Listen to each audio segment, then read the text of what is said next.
মানুষ সৃষ্টি করছে, আইন মানতে হবে আল্লাহ। আল্লাহ নিজে ঘোষণা করেছেন আলা লাহুল খালকু ওয়াল আমরু, সৃষ্টি যার, আইন চলবে তার। আল্লাহ বলেছেন ইনিল হুকমু ইল্লা লিল্লাহ, আল্লাহর হুকুম ছাড়া আর কারো হুকুম চলবে না। আল্লাহ সূরা নিসার 105 নম্বর আয়াতে বলেছেন ইন্না আনজালনা ইলাইকাল কিতাবা বিল হক লিতাহকুমা বাইনান নাস, হে নবী আপনার উপরে সত্য সহকারে কিতাব নাজিল করেছি, এই কিতাব দিয়ে আপনি বিচার ফয়সালা করবেন। সম্মানিত ভাইরা, দুনিয়ার শান্তি আখিরাতের মুক্তি এই দুইটা নিশ্চিত করতে হইলে দুনিয়া এবং মানুষ যিনি সৃষ্টি করেছেন তার আইন মানতে হবে।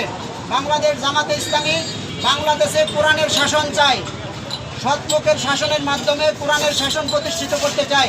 আপনারা সবাই একমত আছেন কিনা? আলহামদুলিল্লাহ।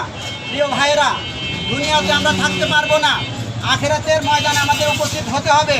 আর সেইখানে উপস্থিত হয়ে দুনিয়ার জীবন এবং আখিরাতের জীবন, বিশেষ করে আখিরাতের জীবনটা সুন্দর করতে হলে আল্লাহর হুকুম দুনিয়াতে মেনে যেতে হবে। আর আল্লাহর হুকুম হচ্ছে যে দুনিয়াতে কোরআনের আইন ছাড়া অন্য কোনো আইন মানা যাবে না।